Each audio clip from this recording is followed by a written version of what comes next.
Hey guys, Robert here, and today I'm doing another Kickstarter and crowdfunded comic catch-up. Now, unlike last time, I'm not going over every single one. There's some ones of them I want to actually do a full episode and full video review on.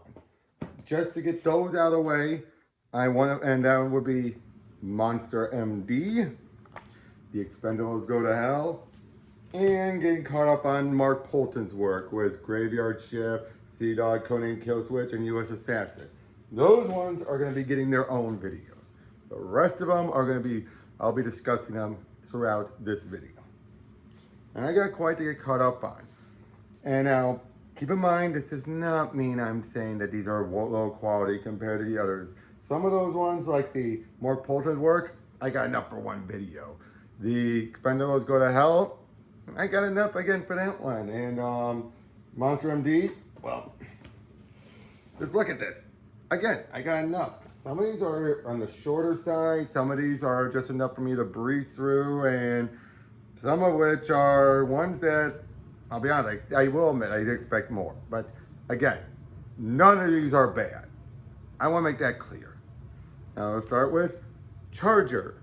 This was one of those campaigns that never got fully funded, but due to the Indiegogo allowing you to still gain the money if you go for a specific type of campaign where you would still get it regardless. Wes Collins and Troy Torres did get it. Now there was a point where I thought it would never get the physical release and I would be stuck with the digital black and white one. Imagine my surprise when this came in completely colorized, and this isn't that bad. I mean, it opens up right away with the hero Charger having already have his powers in the middle of action. Get yourself, this is the most we're going to see of it, as the rest of the issue is mostly backstory for the main character. Again, nothing, and I'm not saying it's anything bad, not saying it's anything great, but it's not bad is all I'm saying. It's not bad, it's good, serviceable. And I do appreciate the work put into and the fact that they actually was able to see this through to fruition to get it released. Will he be doing more about it? I don't know. Next is Orgasm Girl by DannPhan and Spunky Ramas. This one I love just for the fan service and everything, but also just the idea of this woman who is a boxer, a very hot boxer, of course, who has the special ability to, after she touches a man and then snaps her fingers, they orgasm, basically. As we find out in here where these guys are taunting her and everything. And shouldn't you know it, touches one, hits him, snaps their finger, and he falls over while in orgasmic bliss. Same with some of these other guys. Again, same thing. She elbows up and then snaps her fingers. Is that? I hope you're satisfied.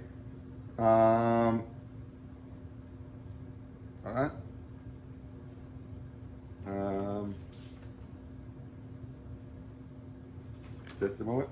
But yeah, then she has a friend or sister, I forget which, with a little girl named Sophie. Sophie, big fan of Amari, that's the main girl, and I'm main woman, Orgasm Girl. And we're introduced to this woman who's gonna be our villain, basically here. She basically, with her men, abducts Sophie, and then Amari gets knocked out. When she wakes up, the woman is there taunting her, basically saying, so the Orgasm Girl is finally awake. Now you're going to give us an even bigger show. After all, we should be putting your gift to good use. And Amari gets up, knocks the woman out, and takes down some of the others and goes in to get Sophie, who's being auctioned out. Yeah, one of those type of things. Basically goes through everything. Sophie helps take them down. They meet up with the woman who taunts them more. Says, hey, I'm going to shoot you because, hey, too bad your powers don't work on me. But then someone taps her, snaps his fingers. And I guess there's Orgasm Dude as we end there. It's fun. It's really fun. Real and self-contained, real good, fun. The artwork is just, it speaks for itself. And there's going to be a new issue coming out. I'll definitely be backing it. Next is the 3 issues of Jack Irons, the Steel Cowboy, done by Cody, Fernandez, and Maxi, Dallo. And what can be said here? This has been one of the earlier campaigns and still gets a book out when they can. Even when the pandemic made getting this one out a bit of a slog, they still got it through. And I just recommend this enough just for the fact that it's a nice ongoing series featuring a immortal cowboy. And basically, yeah, this is the end of the origin, and it's a 3-issue origin story. So nice, contained, really well done, and I recommend this a lot. This one, I was almost going to give it its own one, but I don't know. I mean, it's basically Chuck Dixon and your boy Zach, Richard Meyer, and Renzo Rodriguez doing a big sci-fi epic. Real good. Recommend you guys check it out for yourself. The artwork is really good. It's Chuck Dixon's writing. It's one of those ones where I'm glad I got it. It's, again, the artwork does not disappoint. Like some of the books that Richard's been putting out where I'm like, you trying to rush it out, dude. But this one, again, it doesn't disappoint. It is real good. It was called Impossible Stars. Highly recommended. Now, I had once done a full review of the Littlest, the case of the Littlest umbrella, complete with the goodie bird. But now here we then get into the follow-up, which, this one, yep. This one, the follow-up, well, first we get a little Night of the Bug, which is a play on the, obviously you have tug, lug, and all that. And bug is baby umbrella.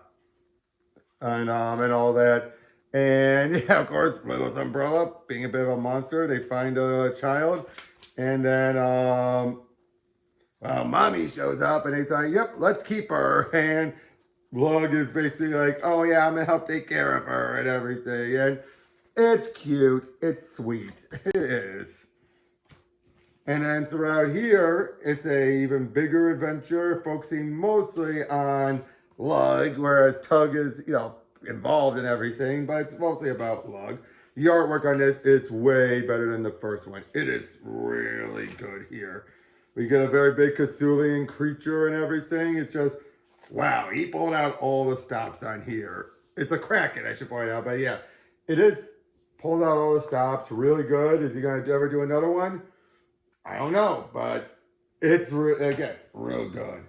Now, of course, I originally gone over the She books, Return of the Warrior, with the backup. This one is She Haikyo, which is the follow-up to the Return of the Warrior, which we get a bit more expansion and everything. Wraps up a lot of the plot threads. Great artwork by Billy Tucci. Yeah, they basically deal with the psychiatrist who's trying to usurp the bad guy and everything. And then you think, oh, it's all done, right? Nope, he ends with a cliffhanger leading to make it as a trilogy where it turns out Anna is not half Japanese. She is true, full Japanese, which makes her now know my mother's still out there. And interesting setup. I'm very curious. Will I get the next one when this wraps most of the stuff up? I don't know. This one, like I said, wraps up enough, but I am curious to know where things go. Then there's Road Warrior Drake, Alazmat's book, and he put a lot of stuff into this. Like you have this Road Warrior Drake versus Vincent from Blood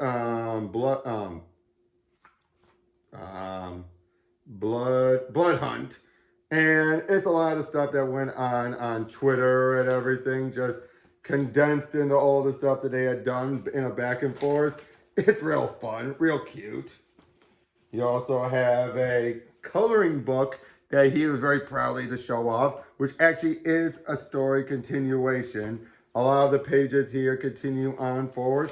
And one thing that he was so proud of is that to the point where Drake and the Road Warrior grabs onto this crystal that sends them all across the different worlds, which basically sets up to, if anyone wants to have a crossover with him, that's how you do it. It was then that moment when he touched the crystal that he was everywhere at once. And nice little tale. Now, the thing about with his book here is he's basically, he took a lot of inspiration from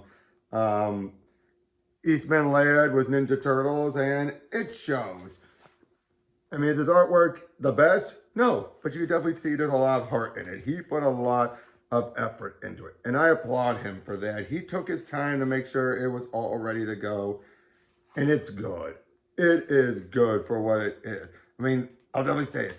I've seen books out there, crowdfunded books out there where the artwork was really atrocious, and you can still tell it's half-assed. This one, no, you can definitely tell he knows his limitations, but he pushes through with what he can. And like I said, it is just really good. I want to see more of this. I really do.